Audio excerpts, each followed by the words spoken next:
Assalamualaikum warahmatullahi wabarakatuh. Alhamdulillahi rabbil alamin. Wassalatu wassalamu ala asyrafil mursalin Nabiyyina wa maulana Muhammadin wa ala alihi wa sahbihi ajma'in. Wa ashhadu an la ilaha illallah wahdahu la syarika lah. Wa ashhadu anna Muhammadan abduhu wa rasuluh. Salawatu rabbi wa salamu alaihi wa ala alihi wa ashabihi wa man sara ala nahjihi wa istanna bi sunnatihi ila yaumiddin. Alhamdulillah, puji syukur kita haturkan kehadirat Allah Azza wa Jalla. Di kesempatan pagi hari ini kita bisa berkumpul di masjid, bukan di tempat wisata. Anda enggak rekreasi, Pak? Sudah dibuka ya? Tempat rekreasi sudah dibuka. Masya Allah. Tapi Bapak Ibu lebih milih untuk berekreasi di taman surga, insya Allah. Rasulullah Sallallahu Alaihi Wasallam bersabda, "Idza marartum biriyadil jannah farta'u." Apabila kalian melewati taman surga, mendekatlah. Wa mariyadul jannah. Dan apa yang dimaksud dengan taman surga itu ya Rasulullah? Beliau menjawab, majalisud dzikr atau hilaqud dzikr. Yang dimaksud dengan riyadul jannah, taman surga, adalah majlis yang di situ berisi zikrullah, membahas tentang peringatan yang diturunkan oleh Allah. Karena makna zikrullah ada dua. Yang pertama, zikrullah dalam arti menyebut nama Allah, berzikir dengan mengucapkan kalimat-kalimat thayyibah, seperti kita membaca subhanallah, alhamdulillah, Allahu akbar, la ilaha illallah, atau kalimat-kalimat zikir yang lainnya. Dan makna yang kedua dari kata zikrullah adalah membahas peringatan yang diturunkan oleh Allah. Sehingga dalam kata zikrullah, kata Allah di situ bisa menjadi subjek dan bisa menjadi objek. Baik, Bapak Ibu, sedikit pelajaran ya. Kita keluar dari tema zikrullah. Di sini bentuknya frase. Kalau dalam bahasa Arab namanya apa ini? Namanya kalimat apa? Jumlah idhofah. Idhofah terdiri dari mudhof dan mudhof ilaih. Mudhof ilaihnya mana? Allah. Kata Allah yang merupakan mudhof ilaih bisa bermakna objek, bisa bermakna subjek. Jika kata Allah dijadikan sebagai objek, maka makna zikrullah adalah mengingat nama Allah. Sehingga kita mengucapkan kalimat thayyibah, nama-nama yang indah dan pujian untuk Allah Subhanahu wa taala. Bisa juga bermakna subjek. Sehingga di posisi ini kita jadikan dzikir sebagai objek. Maka artinya adalah Allah yang menurunkan peringatan itu. Dzikir artinya apa? Peringatan. Kalau kita jadikan nama Allah sebagai subjek, berarti maknanya zikrullah adalah mengkaji peringatan Allah. Baik makna pertama maupun kedua, keduanya benar. Dan Allah Subhanahu wa taala menyebut kegiatan Jumatan dengan sebutan apa? Zikrullah. Allah berfirman, "Ya ayyuhalladzina amanu idza nudiya lis-salati min yaumil jum'ah fas'au ila dzikrillah." Wahai orang-orang yang beriman, apabila telah datang panggilan pada hari Jumat, maka bersegeralah menuju zikrullah. Dan Jumatan itu isinya apa, jemaah? Jumatan isinya apa? Yasinan atau tahlilan? Jumatan isinya apa? Ada satu khatib berceramah menyampaikan kalamullah, menyampaikan Al-Quran dan Sunnah, dan para jamaah mendengarkan. Dan dalam kegiatan itu disebut oleh Allah Ta'ala sebagai zikrullah. Karena itu tidak jauh kalau majelis yang diselenggarakan oleh para asatidzah membahas masalah al-halal wal haram disebut sebagai zikrullah. Sebagaimana perkataan Mu'adz bin Jabal radhiyallahu anhu, majalisud dzikri majalisun dzukira fihi al-halal wal haram. Yang disebut dengan majlis zikir adalah majlis yang di situ menyebutkan tentang al-halal wal haram. Majlis zikir adalah majlis yang dia berisi tentang masalah halal haram. Sebagaimana perkataan Mu'adz bin Jabal. Tayyib. Berarti kalau Anda membahas emani, apa yang sedang kita bahas tentang emani? Apa yang akan kita bahas tentang emani? Apakah bagaimana cara mendapatkan emani? Atau kita membahas gimana sih membuat perusahaan emani? Atau kita membahas dari sisi hukumnya, sisi halal haram di dunia emani? Jawabannya yang kedua. Sehingga insya Allah meskipun temanya seputar masalah emani, tapi yang kita bahas adalah halal haram dalam transaksi yang kita lakukan dengan menggunakan emani. Artinya kita punya harapan semoga ini termasuk di antara majelis dzikir yang mendapatkan pujian dalam syariat kita. Baik, karena itu tolong jangan ngantuk ya. Waktu kajian kita enggak banyak, insya Allah hanya kurang lebih 70 menit. Saya menyampaikan materi kurang lebih 40 menit. Nanti sisanya jamaah bisa memberikan saran dan kritik bagi saya. Sanggup insya Allah. Nah, silahkan yang berada di luar mungkin bisa masuk.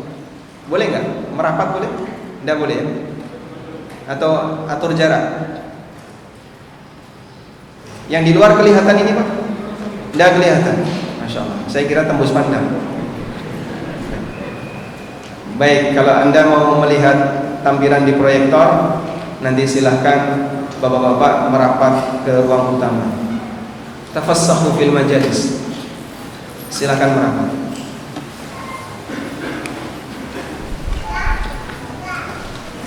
Yang penting tidak menghalangi kamera, insyaallah. Nah, yang usia 60-an ke atas boleh nyender ya. Boleh nyender yang usia 60 ke atas.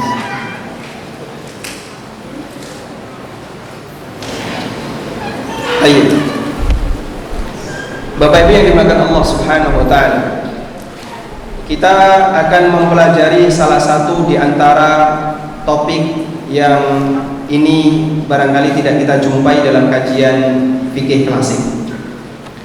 Karena keberadaan emani seperti yang kita tahu adalah hal yang murni baru ada belakangan di sekitar kita, meskipun barangkali ini sudah pernah ada di negara-negara yang lain mendahului Indonesia. Tapi yang lebih menjadi kepentingan kita adalah dari sisi bagian mana yang diperbolehkan dan bagian mana yang dilarang.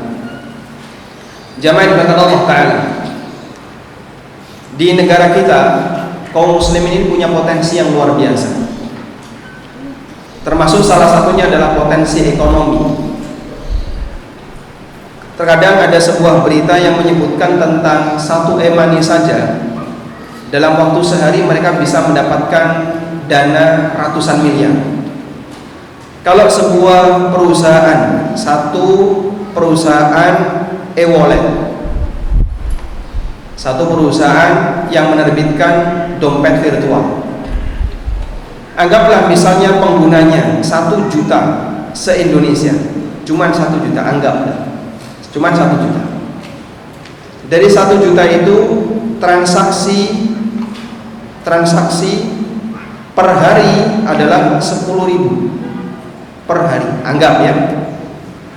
Berarti dalam waktu sehari dapat duit berapa? Perputarannya berapa?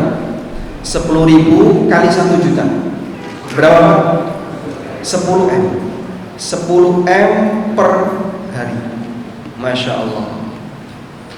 10 M per hari itu kalau nyiprat misalnya ya, penyelenggara atau yang menyediakan itu mendapatkan keuntungan 1% saja, dia sudah bisa mendapatkan berapa kalau 1%? 100 juta per hari. Itu saya hitung per hari ya. Padahal tentu saja penggunanya jauh lebih gede daripada angka ini. Mungkin 1 juta itu di Surabaya saja, Surabaya bagian utara saja, belum yang selatan, barat dan seterusnya, belum lagi yang Jakarta, belum kota-kota yang lain. Sehingga kenapa banyak sekali perusahaan asing yang berbondong-bondong membuat perusahaan e-wallet? Salah satu di antara tujuannya adalah bisa melakukan crowdfunding, menarik dana yang sebesar-besarnya dari masyarakat tanpa harus berubah menjadi bank.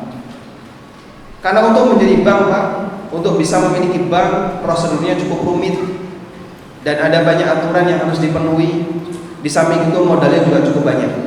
Tapi dengan cara seperti ini jauh lebih mudah, orang bisa menarik dana masyarakat dalam jumlah yang jauh cukup mudah, per hari bisa sampai 10 M. Itu dengan angka yang sangat kecil.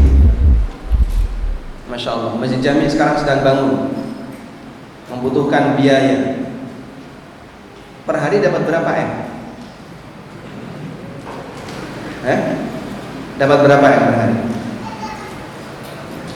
Masya Allah. Kalau ini dimiliki oleh kaum muslimin, berarti kita bisa memanfaatkan potensi umat kembali kepada umat. Namun seperti yang kita tahu, potensi ini lebih banyak dijalani oleh orang-orang asing yang banyak di antara mereka adalah non-muslim. Namun alhamdulillah jamaah, termasuk kabar baik, ada banyak teman-teman yang hijrah dan mereka awalnya adalah mantan bankir. Lalu mereka membuat sebuah startup untuk fintech syariah. Tapi yang fintech syariah ini sifatnya biasanya equity crowdfunding. Jadi berdasarkan proyek tertentu, ada proyek kemudian dia mengumpulkan dana dari masyarakat. Nah, untuk yang seperti ini kami belum menjumpai. Kita berharap semoga ada salah satu kaum muslimin yang bisa menyediakan. Baik. Selanjutnya jamaah dimakanan Allah, kita akan membahas tentang seperti apa hukum e-money. Di buku yang saya tulis dengan judul Halal Haram Bisnis Online, saya membuat kesimpulan dengan pembagian kayak gini. Sudah pernah dapat materi ini? Sudah ya? Belum? Baik. Secara umum, uang digital yang beredar di masyarakat, ini mohon maaf sebelumnya barangkali ada bapak-bapak yang belum pernah menggunakan jadi susah memahami, tapi mohon bersabar ya. Insya Allah tetap mendapatkan keberkahan majelis ini meskipun nggak paham. Baik, saya lanjutkan.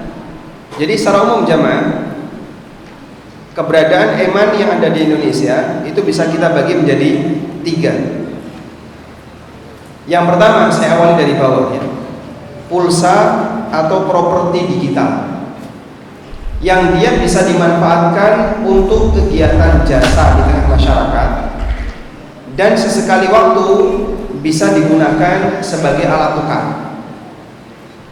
Sesekali waktu bisa digunakan sebagai alat tukar. Contohnya apa?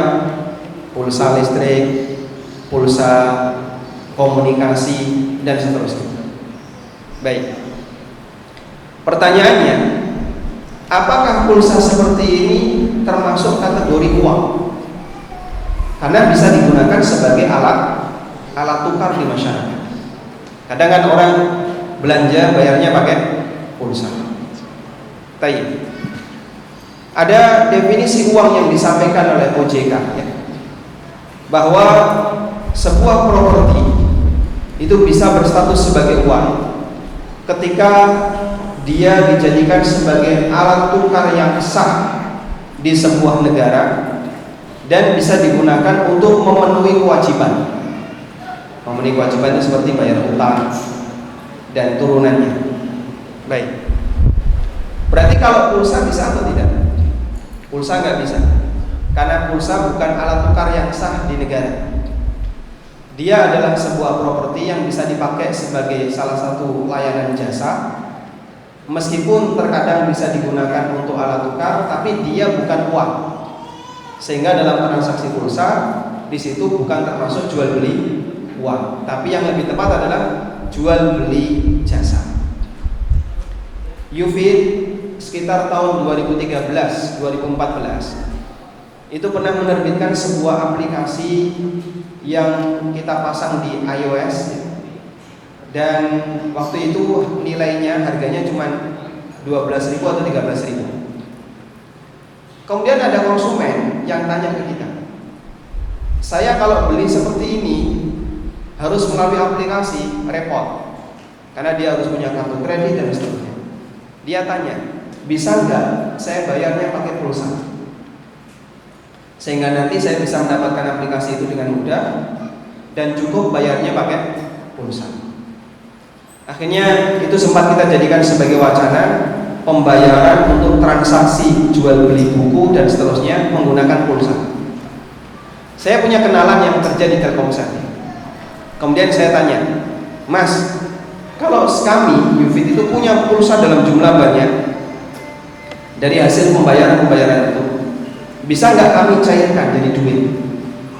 Kata mereka, tidak bisa, karena negara kita tidak menjadikan pulsa sebagai uang, sehingga pada asalnya ini bukan uang. Karena itu pulsa yang dimiliki oleh masyarakat, kalaupun Anda saling transfer dikumpulkan terus diserahkan ke provider, mereka nggak bisa menukarkan itu sebagai uang. Anda dianggap sudah membeli barang dan mereka tidak menerima pengembalian. Baik, karena itu mengingat ini bukan uang, catatannya adalah bahwasanya pulsa itu bukan uang. Karena pulsa itu bukan uang, maka jika dalam transaksi jual beli pulsa ada kelebihan itu tidak termasuk riba. Misalnya pulsa 10.000, bayarnya berapa? 11.000. Ini ya, 11.000. Di situ ada selisih 1.000. Riba atau bukan? Riba atau bukan? Ya? Riba atau bukan? Kenapa bukan? Karena ini jual beli jasa, bukan tukar menukar uang. Paham ya? Karena ini jual beli jasa, bukan tukar menukar uang. Kalau Anda menukarkan uang 10.000 dengan 11.000, boleh atau tidak? Boleh atau tidak? Boleh atau tidak? Tidak. Apa ini namanya? Riba nasi'ah. Baik. Loh Pak, tapi kan pulsa itu pakai rupiah loh Pak. Pulsa 10.000, pulsa 20.000, pulsa 30.000 gitu kan? Sehingga kan berarti sama halnya seperti tukar menukar uang 10.000 dengan 11.000. Tidak boleh karena ada kelebihan, itu riba. Baik, betul pulsa itu pakai satuan uang. Pulsa itu di tempat kita menggunakan satuan uang.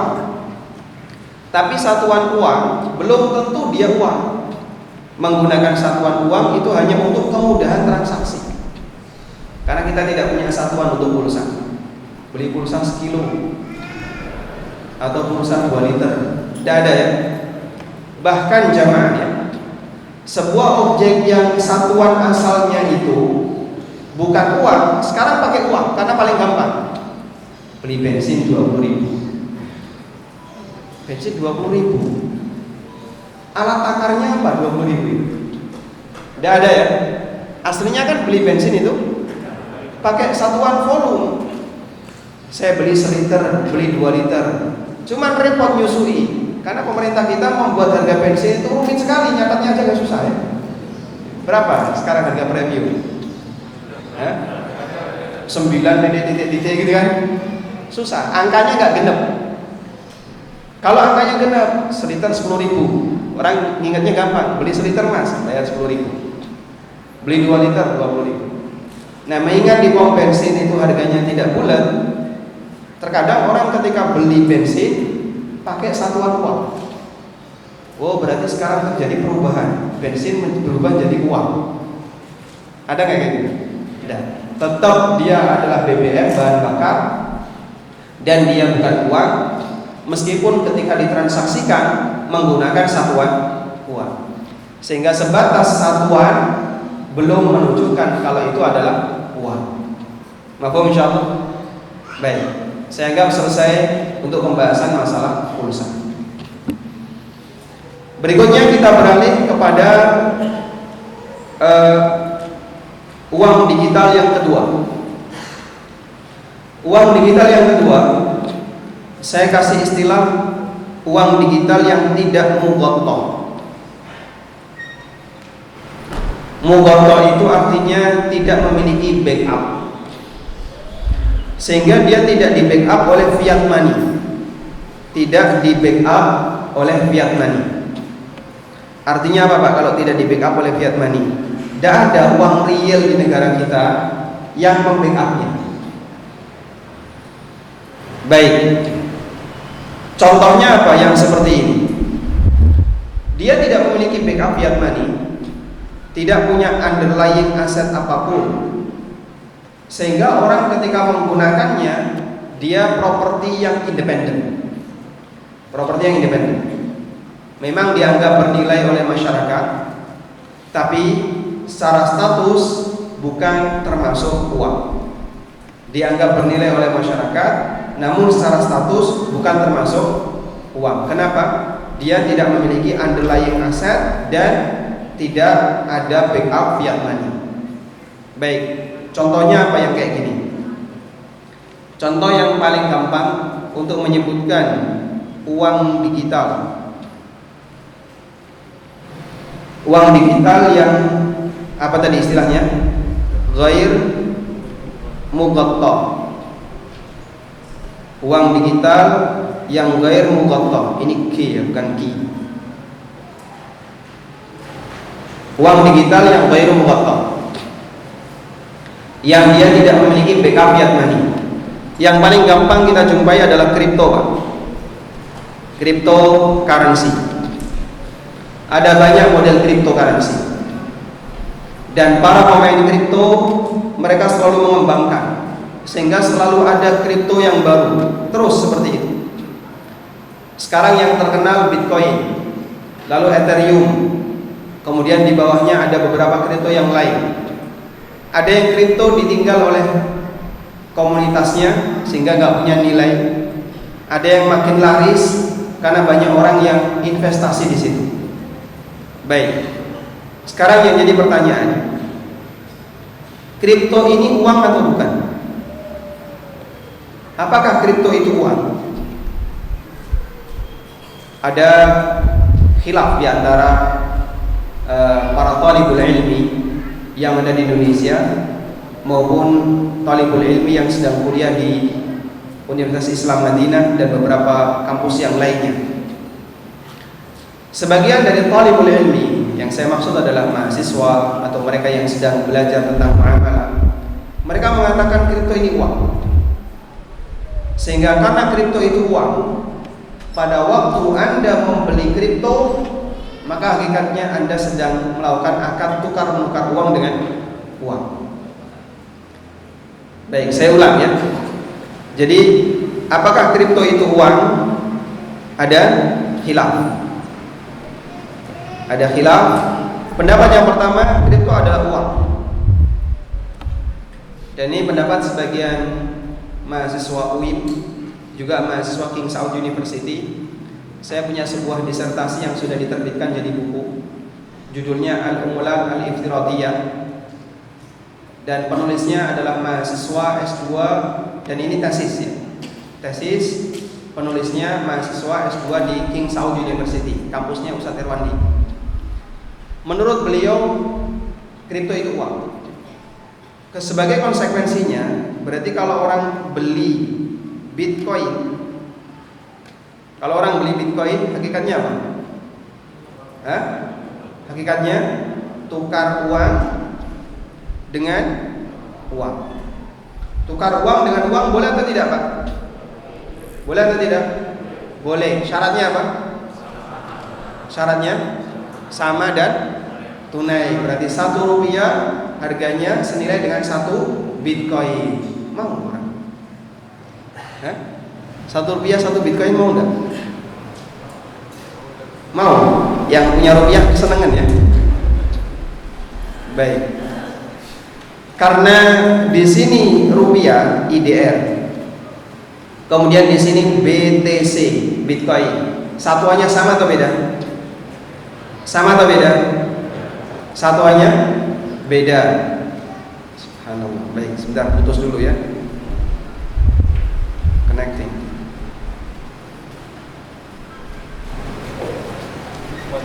Ya, wifi-nya. Baik, kalau saya menukarkan rupiah dengan rupiah syaratnya apa jemaah? Sama dan tunai. Kalau saya menukarkan rupiah dengan real syaratnya apa?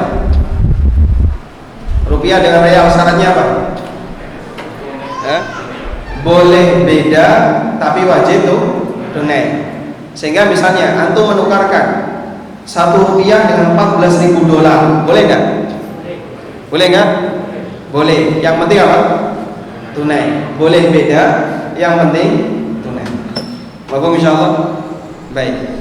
Kemudian misalnya antum menukarkan 1 real dengan 4.000 rupiah, boleh? Boleh. Yang penting apa? Dilakukan secara tunai. Sehingga boleh beda, namun wajib tunai. Tapi kalau sama uangnya rupiah dengan rupiah, maka di situ wajib untuk sama kuantitas dan harus tunai. Kita lanjutkan bagian ini tadi ya.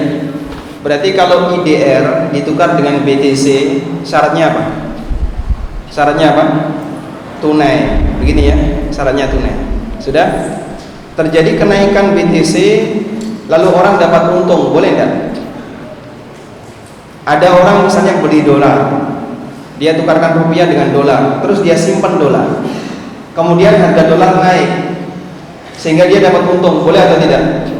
Boleh. Maka seperti itu pula dalam hal ini. Menurut pendapat yang mengatakan bahwasanya kripto adalah uang, jika ada orang investasi di dunia kripto, lalu dia beli kripto, kemudian dia simpan, saat harga kripto naik dia lepas, dia dapat untung, keuntungan itu halal. Ini menurut pendapat yang pertama. Baik, pendapat yang kedua, kripto bukan uang. Dan ini pendapat jumhur. Bahkan para ulama ada di sini. Saya sebut ini adalah pendapat para ulama. Di situ ada Syekh Abdullah bin Mani hafizahullah taala, beliau salah satu anggota Hay'ah Kibar Ulama Saudi. Kemudian juga ada Syekh Dr. Abdullah As-Sulmi, beliau ulama Riyadh. Dan beberapa para ulama yang lainnya, menurut mereka kripto bukan uang. Jangan heran jamaah, kadang talib jamiah, mahasiswa kampus di King Saud maupun di UIM, Universitas Islam Madinah, beda pendapat sama gurunya, itu hal yang biasa. Syekh Abdullah bin Mani itu pembimbing tesis yang tadi saya sebutkan. Penulis tesis mengatakan kripto itu uang. Pembimbingnya mengatakan kripto bukan uang. Tapi lulus. Tesisnya diterbitkan. Makanya sebenarnya tidak ada keseragaman. Dan kalau negara Saudi mengajarkan mengajarkan taklid buta, mengajarkan ta'assub, tidak benar. Sehingga kadang tesis beda pendapat dengan dosen pembimbing, itu hal yang biasa. Baik, kembali ke sini. Jumhur ulama mengatakan bahwa kripto bukan uang, dengan alasan karakter uang itu dipakai transaksi, sedangkan kripto tidak digunakan untuk transaksi, tapi lebih digunakan oleh masyarakat untuk instrumen investasi. Jadi alasannya, satu, dominan pemain kripto untuk investasi. Sehingga orang misalnya beli kripto, apa tujuan dia beli kripto? Bukan untuk transaksi, tapi untuk investasi. Beda kan dengan jamaah ya. Anda ketika mau umroh biasanya ngapain yang dilakukan? Kadang Anda beli real, betul ya? Bapak Ibu beli real dulu. Mau dipakai apa? Saya di sana butuh real untuk jajan. Sehingga Anda beli real bukan untuk investasi, tapi mau dijadikan sebagai alat tukar karena mau berangkat ke luar negeri. Kripto jarang seperti itu. PayPal, karakter pengguna PayPal itu dipakai untuk transaksi. Beli software atau beli apa lagi misalnya? Beli buku melalui Amazon. Mereka menggunakan PayPal. Yang nggak punya akun PayPal beli dulu sehingga nanti bisa dipakai untuk transaksi. Tapi untuk kripto jarang yang seperti itu. Dominan para pemain kripto itu untuk investasi. Dominan. Baik. Yang kedua, kripto tidak memenuhi syarat uang. Kripto tidak memenuhi syarat uang. Syarat uang disebutkan oleh Syekh Abdullah bin Mani itu ada 3. Syarat uang ada 3. Untuk bisa disebut sebagai uang secara syar'i ada 3 syarat. Yang pertama, bisa digunakan sebagai alat tukar. Untuk alat tukar yang diterima masyarakat. Wasilatut tabadul, bisa dipakai sebagai wasilah at-tabadul, dipakai wasilah untuk transaksi, alat tukar. Yang kedua bisa digunakan untuk alat ukur harga.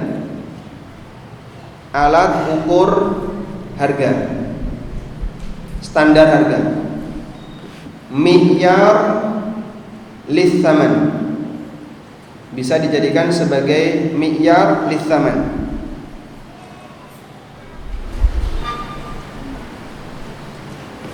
Alat ukur untuk menentukan harga. Yang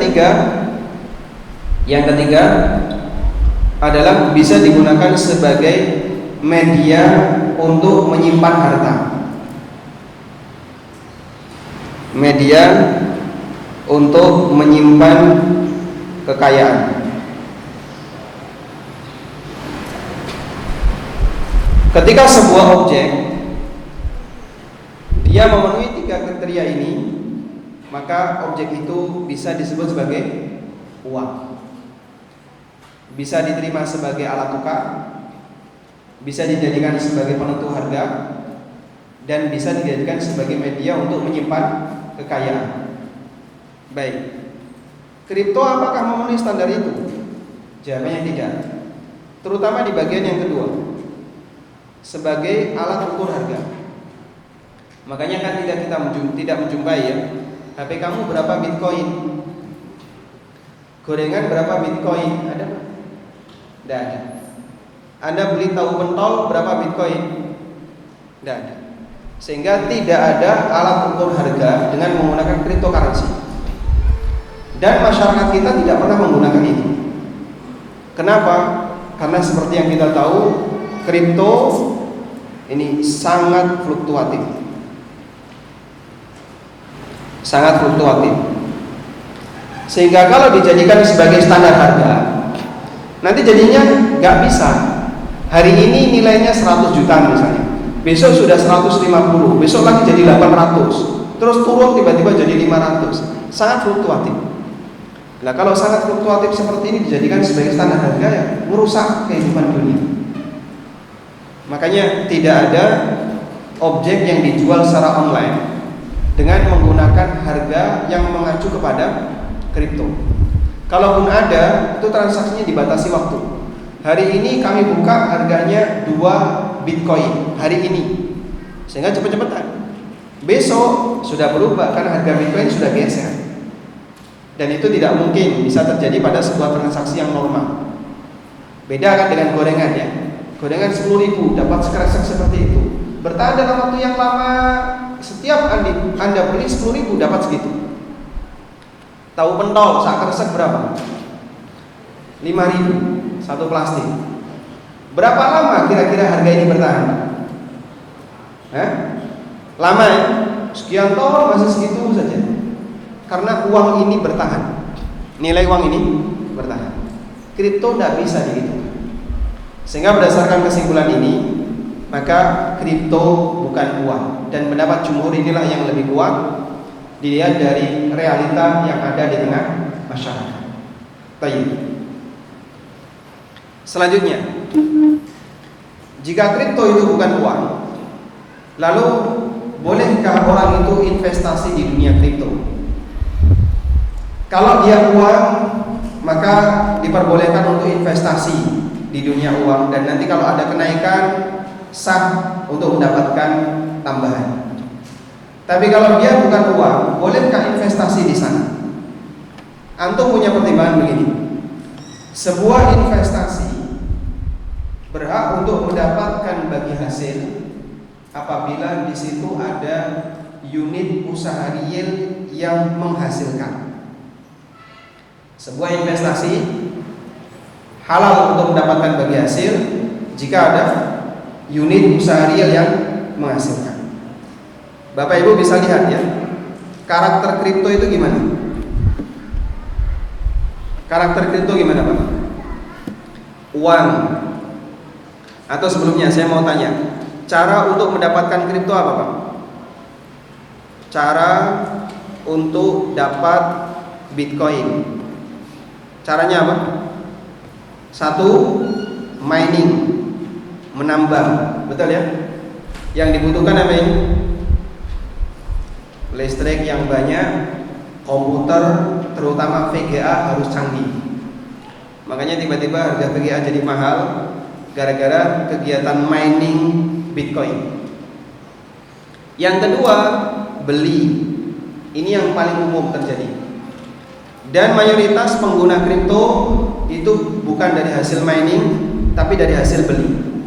Beli kepada orang yang sudah mendapatkan. Kalau transaksinya adalah dari hasil beli, berarti jadinya kayak gini ya. Bitcoin jadi uang, lalu uang dipakai beli Bitcoin lagi, BTC berubah jadi uang lagi, kemudian jadi BTC, ini jadi uang, dan terus seperti itu. Sampai kapan rantai ini akan putus? Karena tidak ada objek apapun. Nggak ada objek apapun. Beda kalau PayPal ya. Kalau PayPal kan gini, rupiah, IDR, Anda gunakan untuk membeli saldo PayPal, lalu biasanya saldo PayPal ini dipakai untuk beli software. Sudah, berhenti sampai di sini titik. Kalau ini rantainya akan terus kayak gini. Selamanya dia akan seperti ini. Sehingga sebenarnya yang terjadi di situ adalah apa? Tukar menukar uang dengan uang. Hakikat yang terjadi adalah tukar menukar uang dengan uang. Saya sebutkan sebuah hadis. Ada sebuah hadis dari sahabat Ibnu Abbas radhiyallahu anhu. Coba kita buka hadisnya ya.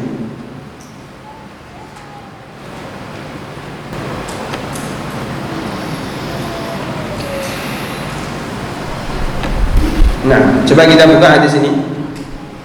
Nanti Bapak Ibu akan mendapatkan sebuah pelajaran tentang bagaimana hukum tukar menukar uang dengan uang, tapi di situ ada objek namun dia tidak real.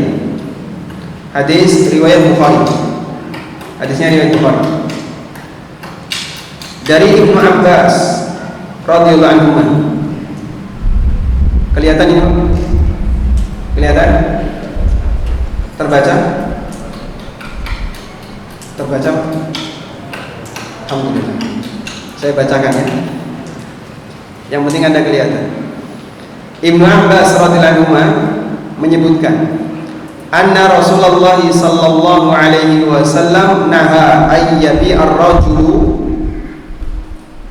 ta'aman hatta yastawfiya. Nabi sallallahu alaihi wasallam melarang orang menjual kembali makanan yang dia beli sampai dia terima makanan itu.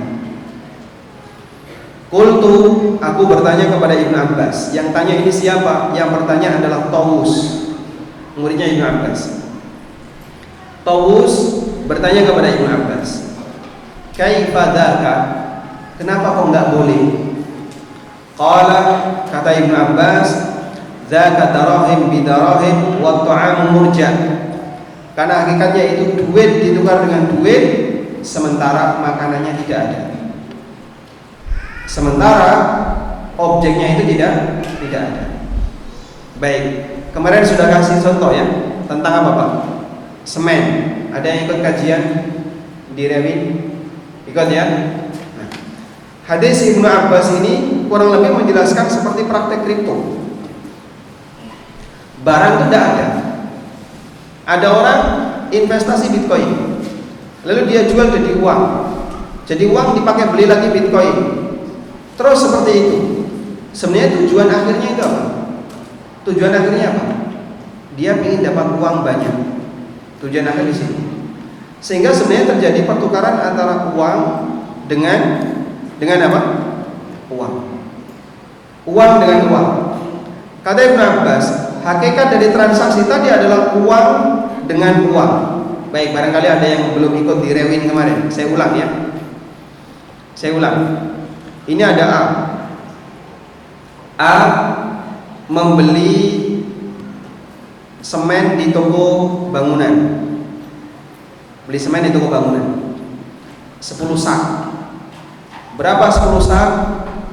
500.000. Oleh A transfer 500.000.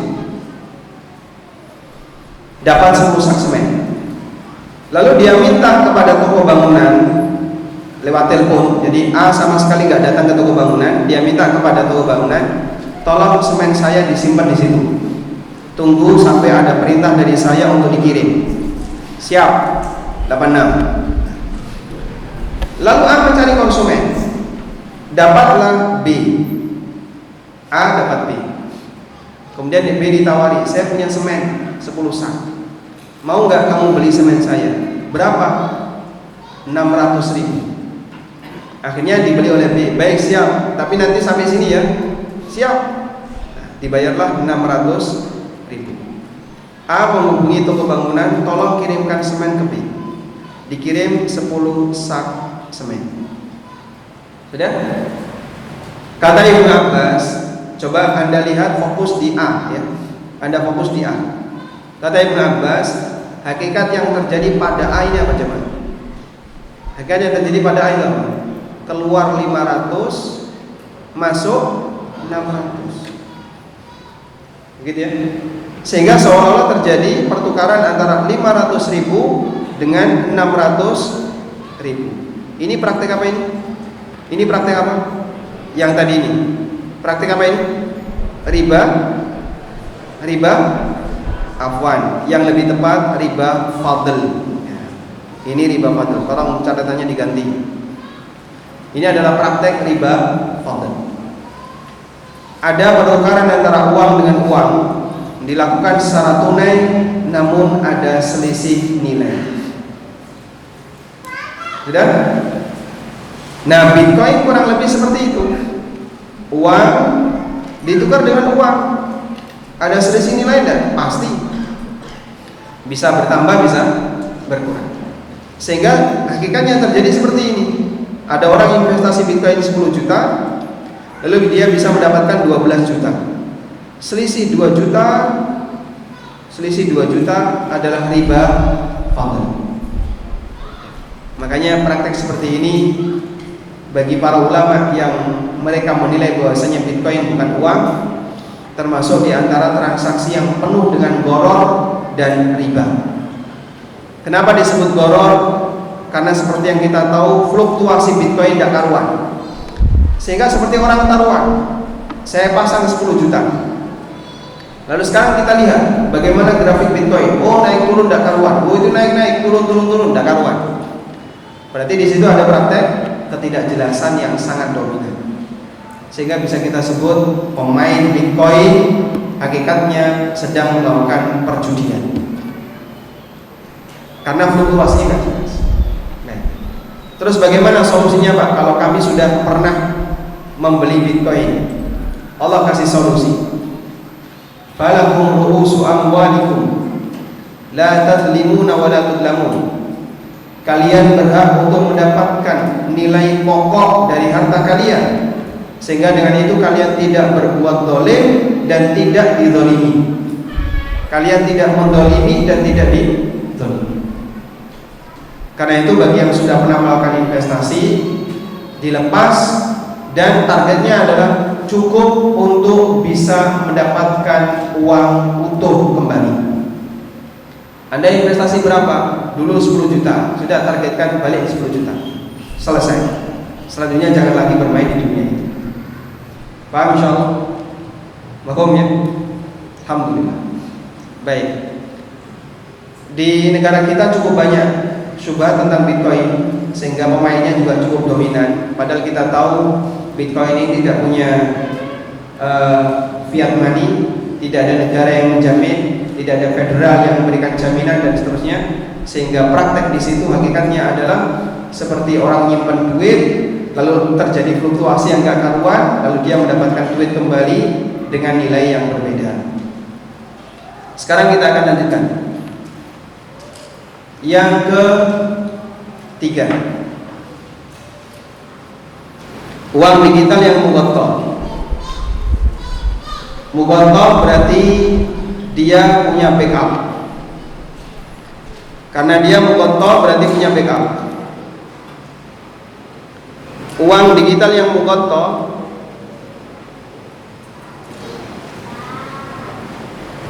di situ ada backup. Backupnya apa? Fiat money, uang fiat. Baik. Sehingga untuk memilikinya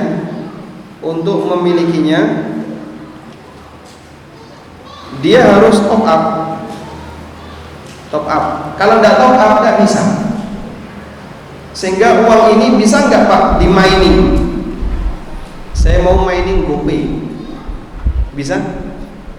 Bisa nggak? Tidak bisa ya. Saya mau mining OVO, tidak bisa. Anda mining etol bisa nggak? Nggak bisa. Uang seperti ini nggak bisa selain dengan satu cara, yaitu di top up. Baik. Ketika orang melakukan top up, maka hakikatnya dia sedang menyetorkan fiat money untuk bisa mendapatkan uang mugotoh. Nah, karakter uang mugotoh ini ada dua.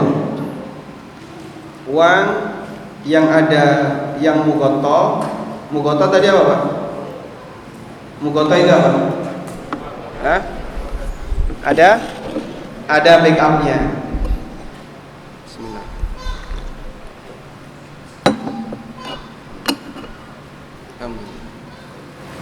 Nah, karakter uang mugotoh itu ada dua Pak ya. Ada yang dia melekat dengan identitas tertentu. Melekat dengan identitas. Contohnya apa? Contohnya kartu debit. Kita punya kartu debit. Di sini ada isinya. Tapi ini melekat dengan identitas pemiliknya, identitas tertentu. Orang lain kalau mau pakai, dia harus mengetahui apa? PIN. Kalau tidak tahu PIN, bisa nggak dia pakai? Tidak bisa. Sehingga kalau Bapak itu punya kartu ATM hilang, kira-kira aman nggak isinya? Aman ya? Atau Bapak-bapak punya kartu ATM lalu diambil oleh istrinya, aman nggak kira-kira? Tidak aman. Makanya kalau bisa dititipkan takbir saja. Baik. Intinya orang ketika menggunakan, dia harus punya rahasia yang disembunyikan oleh pemiliknya.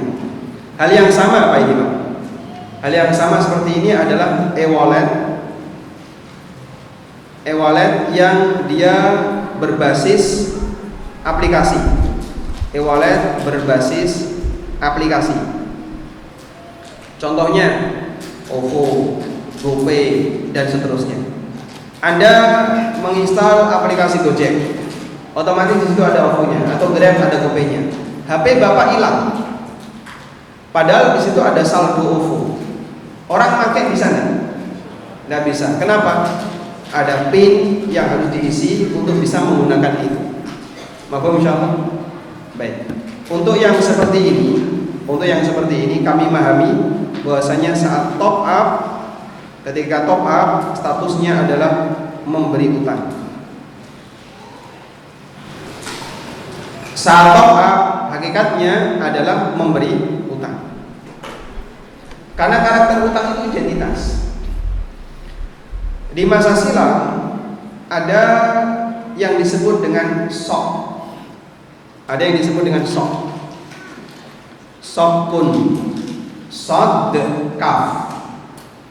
Sok. Apa itu sok? Sok adalah bukti utang. Bukti utang. Si A utang si B, lalu diberilah oleh B senilai sekian dinar. Maka A menerbitkan sok. Ini sok untuk kamu, saya utang kamu di bulan ini nilainya sekian. Dikasihlah kepada si B. Kemudian sekian waktu sesuai dengan perjanjian, si B nagih. Saat si B nagih, dia akan menyerahkan sok itu. Ini soknya sebagai bukti. Mana duitnya tolong dikembalikan. Namanya apa itu? Sok. Nah, sok itu melekat dengan identitas tertentu. Sok ini jamaknya suku. Sok jamaknya suku.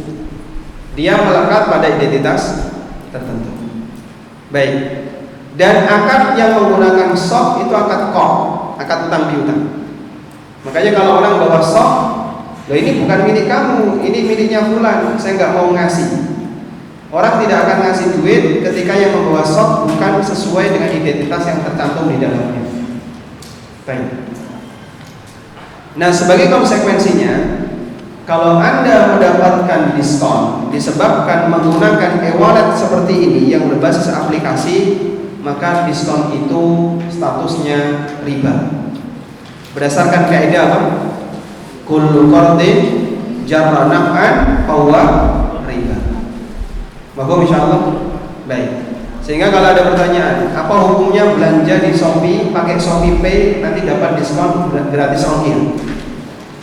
Riba. Kenapa? Karena Shopee Pay itu termasuk di antara e-wallet yang berbasis aplikasi. Penggunaannya melekat pada identitas tertentu. Paham insyaallah? Nah, sekarang yang kedua. Yang kedua adalah uang mudhatta yang chip base. Dia berbasis chip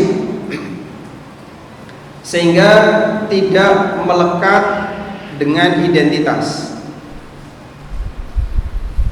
Tidak melekat dengan identitas tertentu. Baik. Makanya waktu orang memilikinya nggak perlu data, nggak perlu dia melampirkan identitas pribadi. Anda sewaktu beli etol, ada Brizi, saya langsung nyebut merek aja biar nggak susah ya.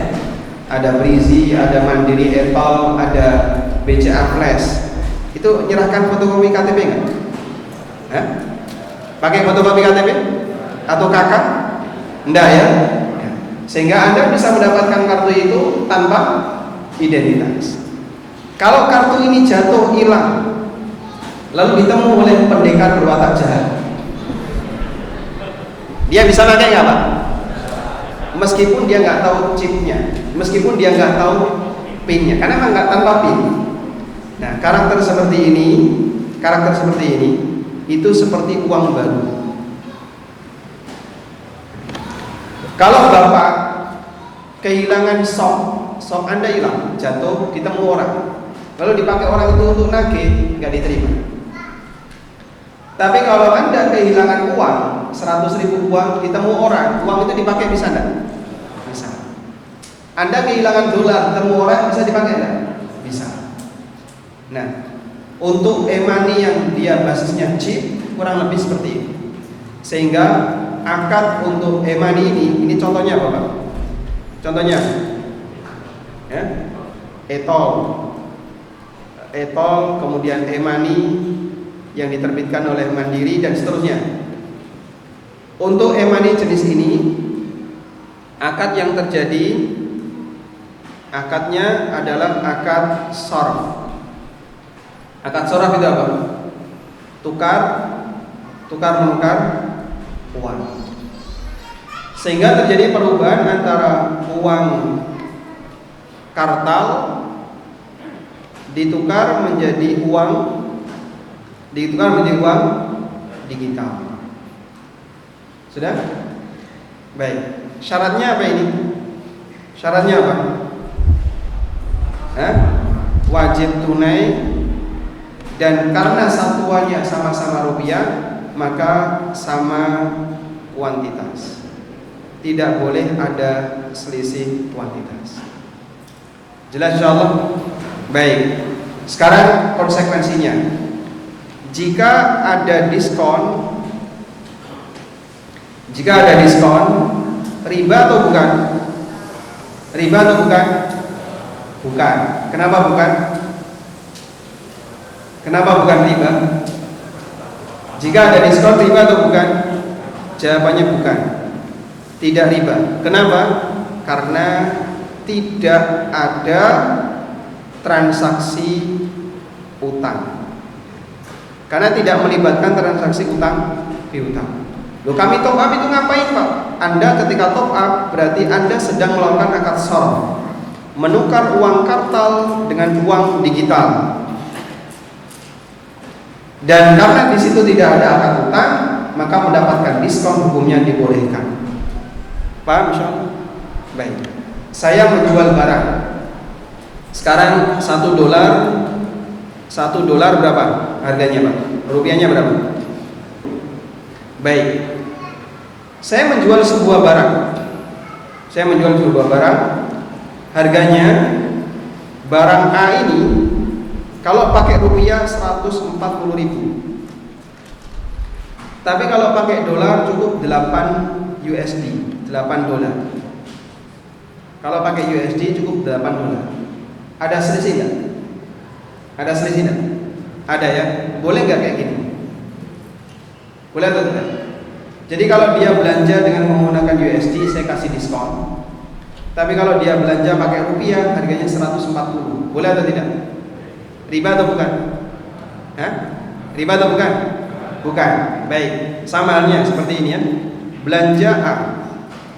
Kalau Anda bayar pakai uang kartal, harganya 100.000.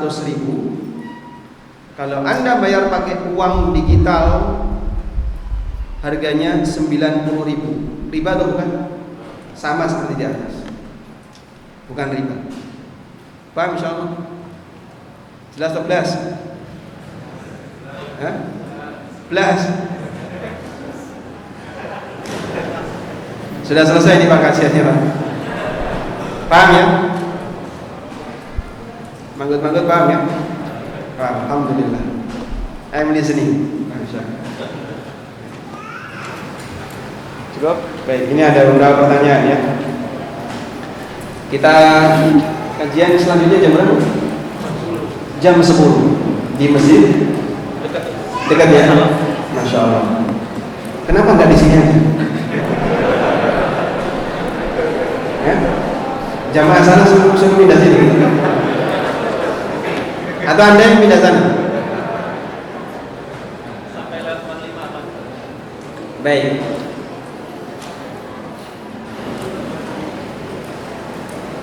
Ini ada beberapa pertanyaan.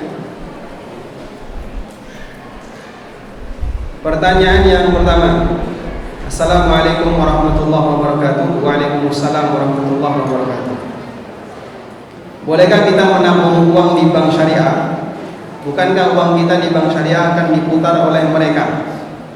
Perlu diketahui bank syariah di negara kita masih banyak yang belum syar'i, karena masih ada praktek riba di dalamnya yang dikemas dengan kata-kata syar'i. Apakah kita termasuk ta'awun dalam dosa dan maksiat? Dan mohon digarisbawahi, ini kalimat penanya bukan kalimat saya ya.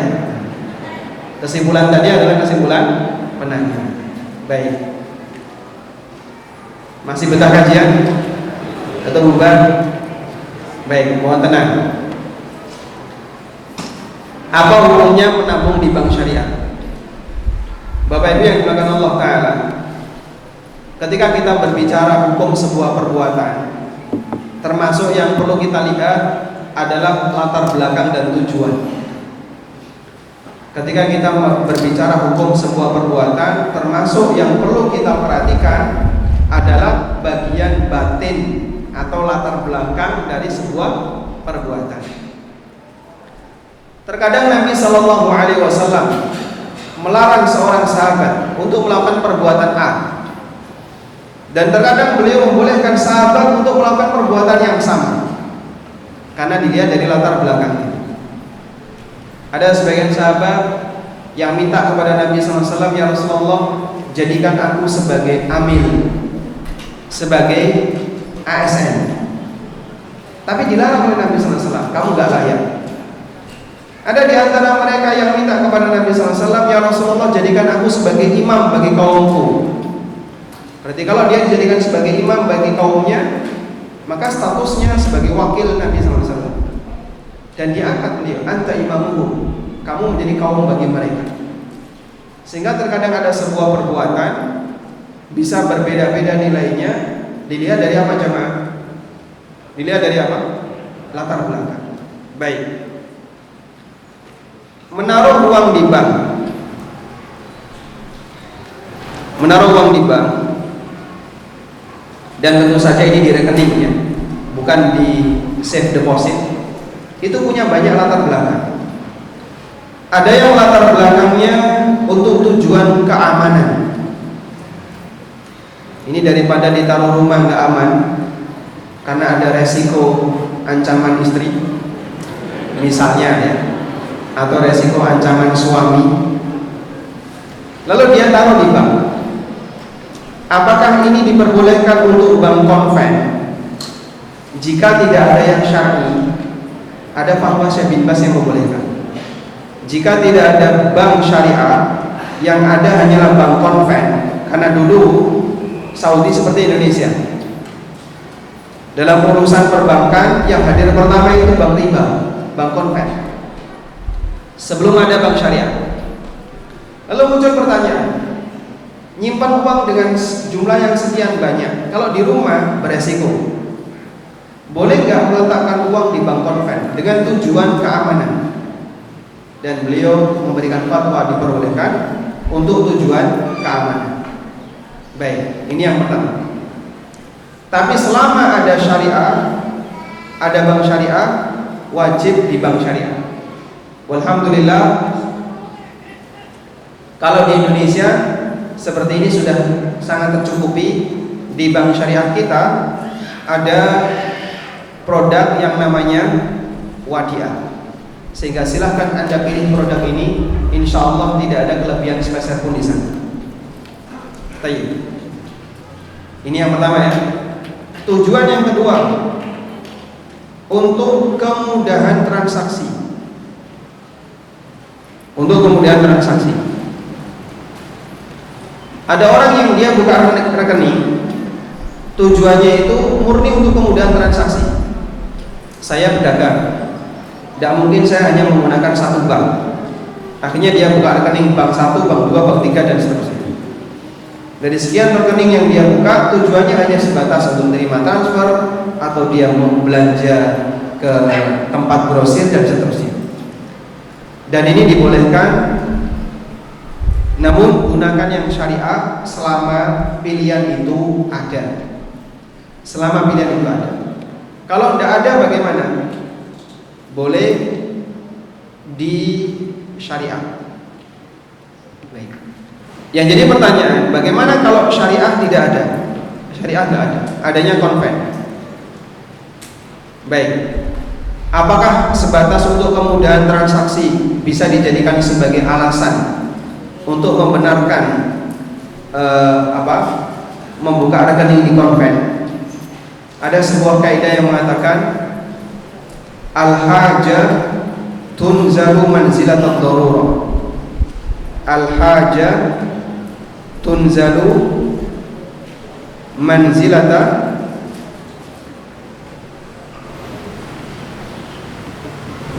ad-darurah. Kebutuhan yang mendesak itu disejajarkan sebagaimana darurat. Kebutuhan yang mendesak bisa disejajarkan sebagaimana darurat. Baik. Kalau antum yakin ini sangat mendesak, kalau enggak kayak gini saya akan kesulitan, padahal ada banyak praktek yang harus saya lakukan, insya Allah ini bisa dijadikan sebagai alasan darurat Anda pakai bank konven hanya untuk kemudahan transaksi. Sudah? Yang ketiga, ada orang yang menaruh uang di bank untuk investasi. Bagian ini ada banyak produk, ada deposito, ada reksadana, ada apa lagi? Ada deposito, reksadana, ada tabungan hari tua, tabungan mati atau tua? Tabungan tua aja. Tapi semua ini dapat untung, dan untungnya digunakan untuk atau diproses dengan cara yang nggak benar. Makanya bagian yang terakhir ini tidak kami rekomendasikan. Sudah? Nah, untuk pertimbangan yang pertama, keamanan dan kemudahan transaksi terlepas dari bagaimana bank itu menggunakan dana tersebut. Anda tidak bertanggung jawab. Karena kepentingan Anda adalah saya ingin menggunakan dana saya untuk kemudahan saya, bukan dengan niat menolong bank. Dan memang dari awal kita tidak ada niat dan keinginan untuk ta'awun dengan bank. Mohon insyaallah. Baik. Karena seperti ini dibatasi jamaah. Kalau dibuat terlalu lebar, maka mungkin akan sangat banyak transaksi yang kita lakukan terbentur dengan banyak hukum, mengingat pelebarannya di situ ada pelanggaran. Wallahu a'lam.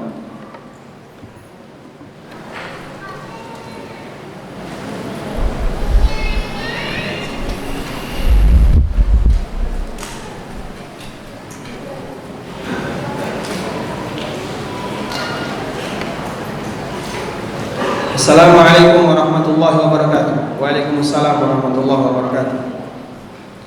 Saya jualan online. Saya upload dulu gambar-gambar, kemudian kalau sudah ada yang pesan saya ambilkan barangnya. Atau kalau barangnya berupa makanan, maka saya buatkan barangnya dulu. Dan pembayarannya setelah ada barang. Bagaimana mengenai hal ini? Dan ada beberapa yang ngasih DP dulu. Mengenai yang ngirim DP duluan, apakah diperbolehkan? Kita coba bahas tentang transaksi dengan sistem PO. PO itu apa? Purchase order. Dia pesan dulu, sementara objek belum ada. Karakter PO kayak gitu ya. Pesan dulu, objek belum ada. Baik. Untuk sistem PO, ada orang yang order, sementara objek belum ada, maka di situ dibagi menjadi dua. Pertama, produsen. Posisi Anda sebagai produsen. Contoh, pembuat kue, atau Anda jualan baju yang Anda jahit sendiri, atau yang lainnya. Intinya Anda memproduksi objek tersebut. Maka di sini boleh ada DP. Boleh ada DP meskipun barang belum ada. Meski objek belum ada. Sehingga boleh saja misalnya pesan roti, harganya berapa? 500.000. Nanti akan dikirim pas walimah. Kemudian Anda DP dulu sekian. Diperbolehkan selama transaksi itu dilakukan dengan produsen, selama penjualnya adalah produsen. Bapak insyaallah. Baik. Kalau penjualnya bukan produsen, DP hukumnya terlarang. karena dia belum memiliki barang. Jika penjualnya bukan produsen, maka DP hukumnya terlarang karena dia belum memiliki barang. Baik, sekarang kita beralih ke bukan produsen, non produsen. Penjual yang non produsen berarti apa Pak? Dia Pak trader. Dia seorang trader. Bolehkah terima DP? Padahal barangnya belum ada. Barang yang dia jual belum dia miliki. Apakah dia boleh terima DP? Jawabannya nggak boleh. Ini dilarang. Kenapa nggak boleh terima DP? Karena masuk dalam kategori jual beli kali bil kali. Jual beli kali bil kali. Seorang penjual bukan produsen. Catat ya angka yang saya tunjuk di sini. Penjual bukan produsen, belum memiliki barang, konsumen tidak bayar secara tunai dan dia sudah bayar DP. Sudah? Praktek ini kali bil kali. Dan ulama sepakat hukumnya dilarang. Tapi kalau konsumen sudah bayar DP, konsumen belum bayar DP dan sifatnya baru janjian akad, nanti kalau barang sudah ada, Anda baru melakukan akad, hukumnya diperbolehkan. Mahfum insyaallah. Jelas ya? Walhamdulillah, semoga bermanfaat. Wassallallahu ala nabiyyina Muhammadin wa ala alihi wa sahbihi wa sallam. Wa akhiru da'wana alhamdulillahi rabbil alamin. Subhanakallahumma wa bihamdika asyhadu an la ilaha illa anta astaghfiruka wa atubu ilaik. Assalamualaikum warahmatullahi wabarakatuh.